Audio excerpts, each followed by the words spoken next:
So 25 years old, don't worry. Any mistake is an income, is a wonderful revenue for you. So I told myself and told my young people, before 20 years old, be a good student. When you do entrepreneur, just learn some experience. Before 30 years old, follow somebody. Go to a small company. Normally in a big company, it is good to learn processing. You are a part of a big machine. But when you go to a small company, you learn the passion, you learn the dreams. You learn how to do a lot of things at one time. So before 30 years old, it's not which company you go, it's which boss you follow. It's very important. A good boss teaches you differently. And from 30 to 40 years old, you have to think very clearly, you're working for yourself. If you really want to be an entrepreneur. When you're 40 to 50 years old, you have to do all the things that you are good at. Don't try to jump into the new area. It's too late. You may be successful, but the rate of dying is too big. So 40 to 50, think about how can you focus on things that you are good at. But when you are 50 to 60 years old, work for the young people. Because young people can do better than you. So rely on them, invest on them, making sure they're good. So when you are over 60 years old, spend time for yourself. On the beach, sunshine, right? It's too late for you to change normally. But this is my advice to the young people. 25 years old, make enough mistakes. Don't worry. You fall, you stand up. You fall, you stand up. Enjoy it. 25 years old, enjoy the show, enjoy the show. I did not have a rich father. Tried 3 times for university. All failed. I applied for Harvard for 10 times. All failed. They don't even want to see me. For the last time, I went to the teacher's college, which was considered the 3rd or 4th class of my city. So I applied jobs for 30 times, got rejected. It was so difficult at that time. I was so frustrated because I taught in the university. My pay was $10 a month. Because I could not find a good job in 1994. Discussed that I'm going to do something called internet. And 23 of them against it. They said, this is a stupid idea. We have never heard about internet. And you know nothing about computer. And I never thought I was smart. Nobody believed that I could be successful. Because everybody say, well, this guy think differently, think crazily. They think about something never work. I tried to borrow $3,000 from the banks. Took me 3 months, but I still cannot get it. We talked to over 30 or 40 venture capitalists. Everybody said, no, forget it. A lot of people said Alibaba is a terrible model. As I said, I believe it. I think this thing could be big. I never thought it would be that big like today. But I believe that something is waiting for me there. And I have to work hard to prove myself. That was the tough experience. So we gathered $50,000 from 18 founders. We started. For the first 3 years, we did not have even $1 revenue from our business. It was not easy. Why it keeps going ahead, going forward? Because I received lots of email of thanks from the customer. They say, this is such a great thing. We cannot pay you, but this thing helped us. If you keep on helping us, one day you will be successful. And I believe this. Little by little, we build up our business. Little by little, we build up our ecosystem of the infrastructure. And now, after 16 years, we have an Alibaba Group, we have a Tmall Group, we have a Taobao Group, we have an AliPay. And people said, you are so smart. How could you make a company like that? Bill Gates, Warren Buffett, Jack Welch, Larry Page, Mark Zuckerberg. The difference between those people and other people, they are always optimistic for the future. They never complain. They always try to solve the problems of the others. When you're optimistic, it's always opportunity. People, same here today. Jack, where is the opportunity? I don't have a job. I don't have this. I don't have that. We are at the best time of this century. The best assets you have is that you are young. Don't complain. Let the other people complain. The opportunity always lies where people complain. Think about how you can make things different. Is there anything I can do that make the difference? And then when you think about this, start to do it. I saw a lot of people, young people, have fantastic ideas every evening. But in the morning, they go to the office same again. Being an entrepreneur, you have to do the things before the other people do. You have to wake up before the other people wake up.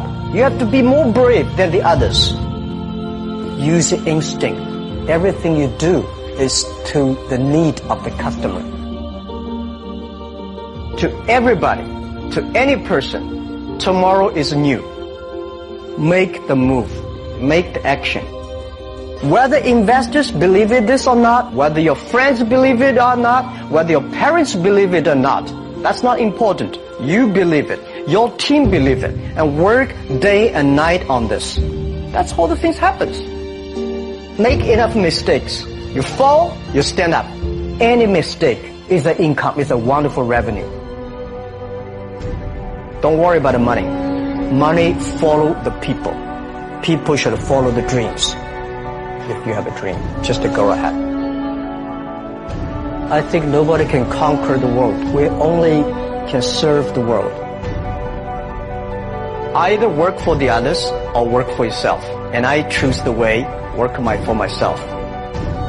Working for myself, that means working for the society. If you really want to work for yourself, think about the others. Because only when the other people are successful, when the other people are happy, you will be successful, you will be happy.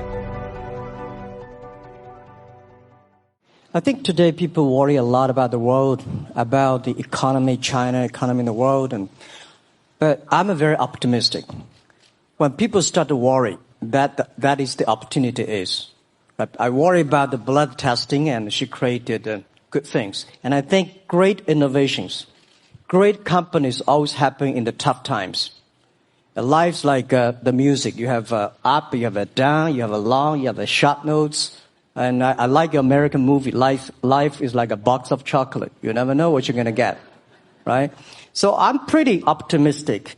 The opportunity in the future for equality is huge, because in the last century, the IT is for big companies. The globalization is for big companies. But now with the technology, we can serve those 80% of the companies that never been served. We can serve the 80% of the young people that have never been served. Technology for internet is so cheap, so easy to use. One of the reasons why we grow in China e-commerce so fast, much faster than the USA, because our infrastructure of commerce in China was too bad. When it is too bad, something happens and goes.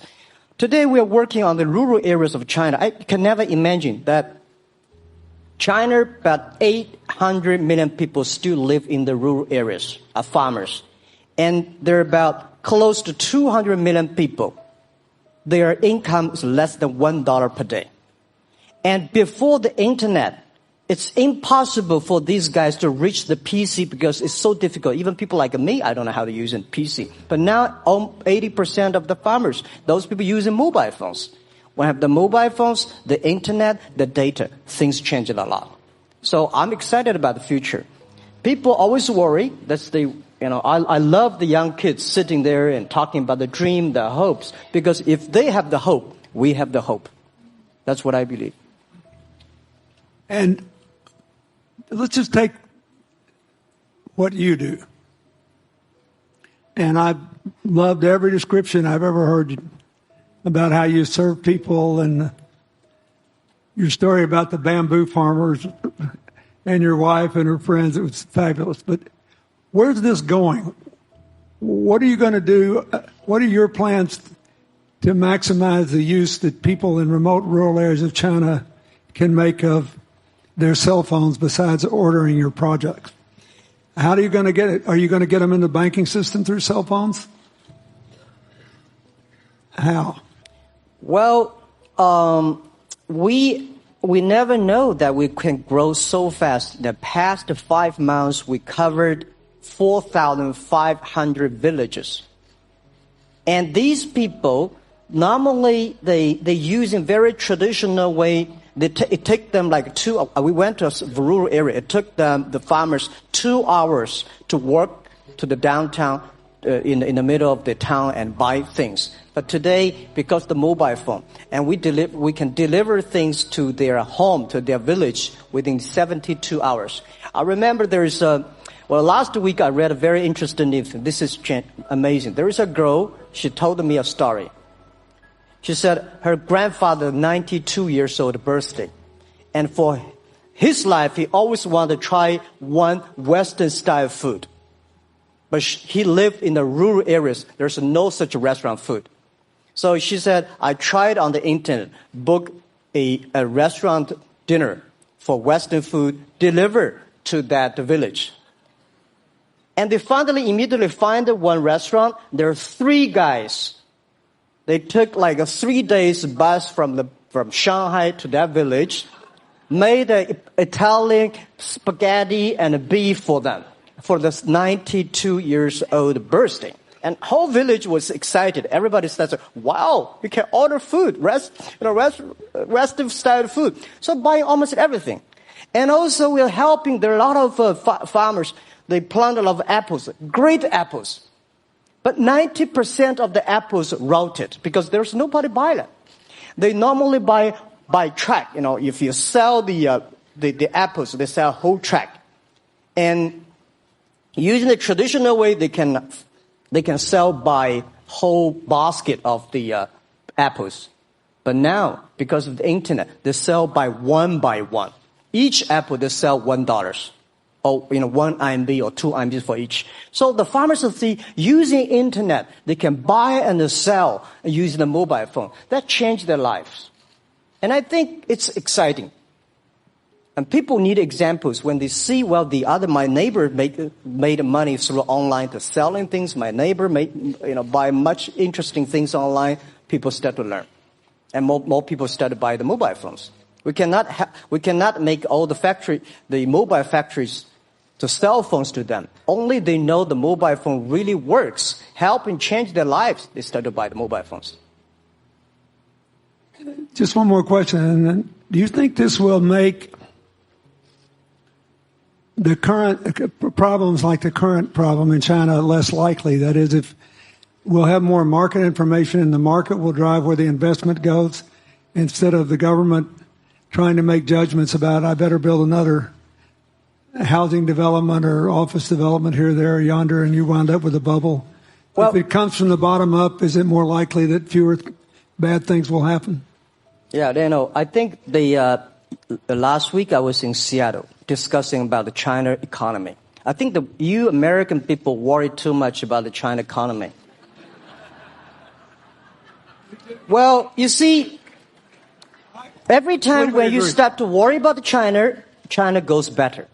Every time you think China is in problem, we'll get better. But when you have to say, you have a high expectation of China always a problem. Like parents have the expectation of the kids, are the same. But there's a big difference between American consumption because people say, the economy is bad, so China consumption will be good low. No, totally different. You Americans love to spend tomorrow's money. And the other people's money, maybe. Or maybe the children's money. We Chinese love to save money. We are probably the largest country, the safe deposit in the whole world because we've been poor for so many years. When we make money, we put in the banks because someday we know the disaster is coming so we can spend the money. So when the economy is bad, we still have the money to spend. You guys probably don't. You worry. And the second thing is China been focusing on developing for the past 30 years. China government so strong on investment, so strong on exporting, but they are too weak on the domestic consumptions.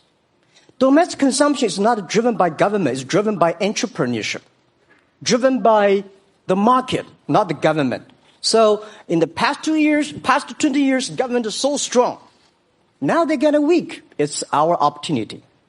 It's our showtime to see the market economy, entrepreneurship, how we can develop the real consumption. I think if the China developed the great consumption, we have a 300 million middle class. In next 15 to 20 years, we're going to have 500 million middle class.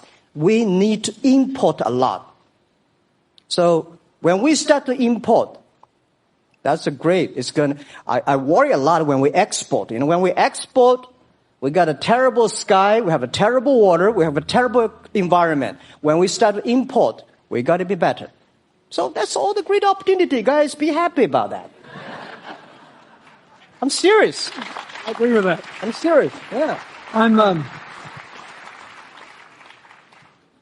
Worry about yourself. Don't worry about the others. The reason some of us worry about China is we depend on you to buy our debt. However, I tried to be more Chinese when I was president. I saved a lot of money. So good.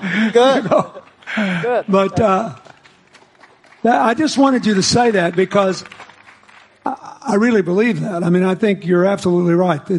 The trend toward greater internal consumption I think, will remain unbroken in spite of whatever the difficulties are in the next few months. I think it's important not to overreact. You can't break the trend. You've got to clean up the land from chemical contaminants. You've got to clean up the air. You're going to do it. Yep. And a lot of Chinese will make a lot of money out of that. There'll be a lot of great new companies, and there'll be opportunities to import from other places. Yeah. So can you discuss your theory of what you're doing and other things in terms of whether it advances equal opportunity and social solidarity? Tell them what you think is going to happen. And what other kinds of, when your opening remarks, you just said technology is going to be active in this way in other areas of the economy. What do you think the next big opportunities are? But first, tell them just in 2 sentences what you're doing, because Jack and I know, and we haven't been clear enough. Explain it, and explain how you think that advances social solidarity and equality of opportunity. Well, our work is in the belief that access to health information is a basic human right. And that lab information, particularly because lab data drives 70% of clinical decisions, needs to be accessible to people before they're sick. So if you look at the word diagnose in the dictionary today, it says to determine the presence of disease from symptoms, which means by definition, we're determining that people are sick once a disease has already progressed. And our work is in being able to make lab testing accessible to people in time for therapy to be effected. And to do that in a way in which every person, irrespective of their insurance status, irrespective of where they live, can afford the ability to get a test done. So that means, in our case, we've invested the last 12 years in now developing hundreds of tests, many of which are less than $10. So $2 tests in the United States. And I think one of the amazing things about this country is that we have such an incredible ecosystem for fueling creativity, and that creativity can create new markets. So in answer to your question about the market being able to conform itself to social good, I think the creativity that goes into creating these new technologies creates new markets in and of themselves. And our basic belief is that those new markets come from empowering individuals and enfranchising individuals and trusting that individuals have the capability to engage with information, and in accessing that information, beginning to take control of their own outcomes and their own health outcomes, and in doing so, changing the way our healthcare system works. Think what this could mean for rural China, for rural India, for Native American reservations in America, for the Mississippi Delta, for the remote areas of where all the jobs were lost from coal. You're all of a sudden giving people information. And one of the most important things I think we did in my second term as president in the healthcare front, was develop this diabetes self-care program. And all of a sudden, Jack's company could be delivering the means to self-care based on your test. I mean, I think that this is a very big deal. We all want to live as long and as well as we can. And Craig Venner was here. We were joking about whether we'd make it to 100. But in the meanwhile, you want to keep people healthy. And if they're sick, you want to intervene early, not late. Yeah. Well, and if you look at, the ability to engage with this information, we have a $4 trillion healthcare problem in this country. 20% of it is type 2 diabetes, which is reversible. And we have 90 million Americans who do not know they are pre-diabetic. But access to information and the ability to engage with that information is the foundation for being able to change those outcomes and cost, right? One more fact, and then I want to call on Jack. You founded this company 12 years ago, right? Yeah. Tell them how old you were. I was 19. So, don't worry about the future. We're in good hands. So, I was thinking about 19, where I am. 19, I've not passed the examination for university yet. I failed 3 times, but I think it worked out. I'm not good at schooling. Well, yeah, that's why I give confidence to a lot of young people in China. If jackma can be successful, 80% of the people can be successful. People like her, we're jealous. But, well, equality, I would like to make a little bit of technology helping, because yesterday I was joining the UN Women Conference about gender equality. And I think the first technology revolution happened 200 years ago in the UK, released the human body, the arm, stronger. The second technology revolution in the USA for energy, you can last long. But this technology revolution release the brain. So this century is not a competition who is stronger, whose muscle is stronger. It's who is smarter, who is soft, who can listen. It's the challenge of wisdom. So man and woman are equal. On the internet, you can never see he's a woman or man. And on the internet, women can serve much better than men on the internet. Men talking about the business, talking about, numbers, competition, they make business very cold. Women, they make business very cozy, lifestyle, and interesting. 50%, more than 50% of our shop owners, more than 5 million shop owners are women. And people love that. This is a great thing. I see that this century, we see more and more women leaders, on the state leaders, and the presidents. In the future, we're going to General Secretary of the United Nations should be a woman leader. And this is the great century for equality. And I feel excited about that. Let me ask you, we're almost out of time, but one of the things that we haven't talked enough about here, and not just here, but generally, is whether the leapfrogging we saw with cell phones, which was instrumental in your phenomenal business success and which will make it possible for you at the appropriate time to do what you've done on a global scale, hitherto unimaginable in all of human history for anybody to have any of their own health data. We've seen examples, but not the kind of dramatic penetration we need with energy and clean energy and enough in a short enough time to avoid the worst consequences of climate change. So do you believe that, your country has done more than anybody else to try to put up solar panels, and some of your companies went broke because you overdid it, right? But beforehand, and you got to work out the phase out of the coal, the phase into the sun and all that. Meanwhile, Africa, which is growing like crazy because of the cell phone in no small measure, and has 6 of the fastest growing countries in the world, still has vast swaths of its land totally dark at night.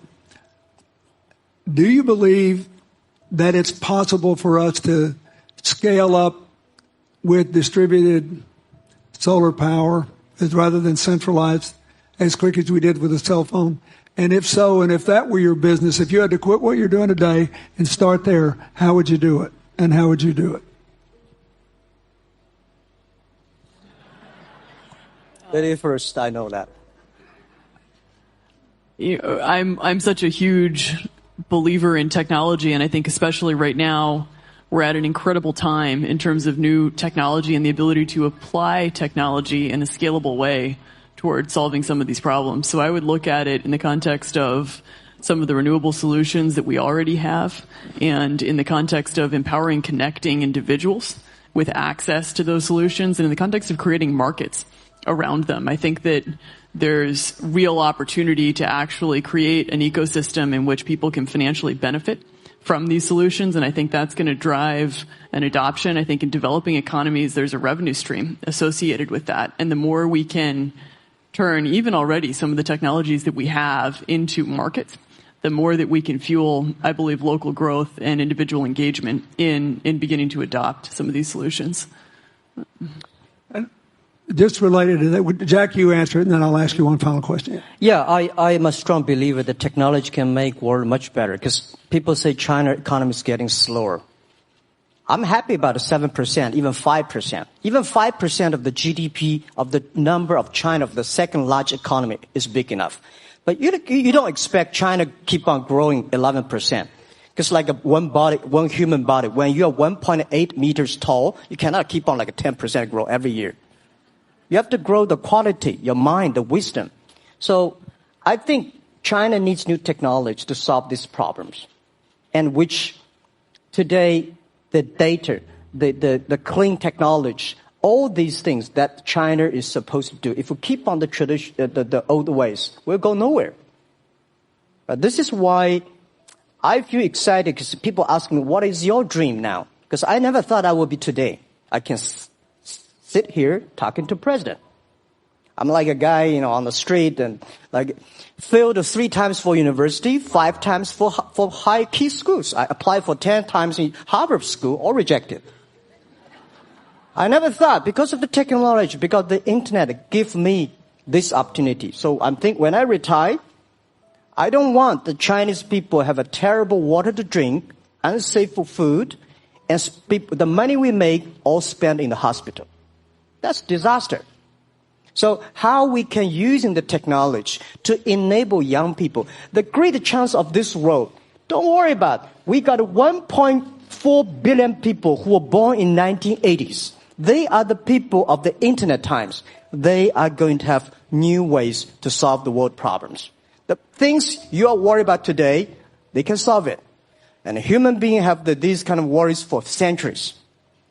And young people can always solve it. And today, when you have a right direction, clean energy, the climate change, all these issues, they will be solved, and these are the great opportunities ahead of us.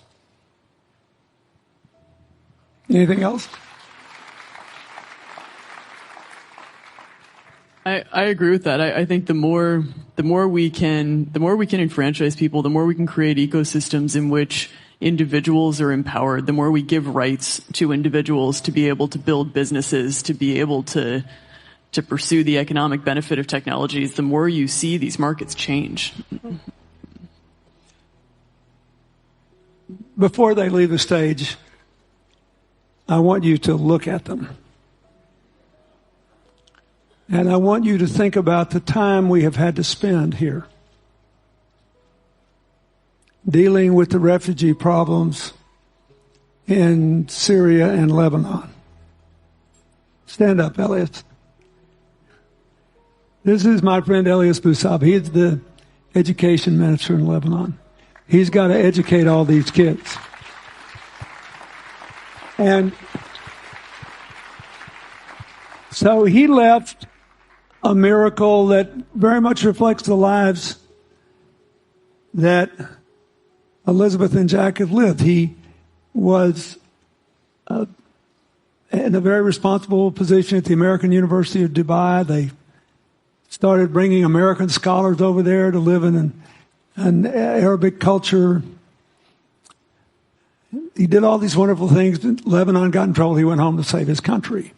What is the difference how much more could he and every smart Lebanese person do if they could focus on these things? And why can he not? Because the place is dominated by people who think their differences are more important than their common humanity and their common challenges. You cannot imagine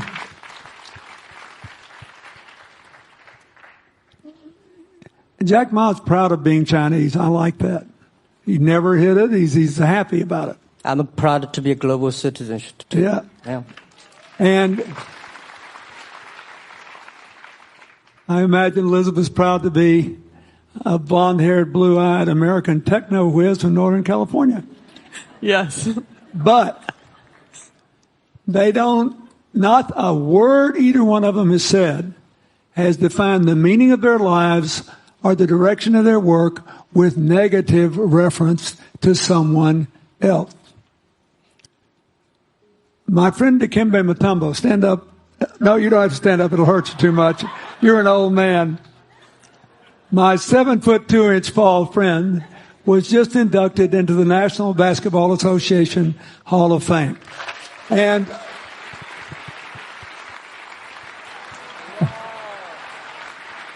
he,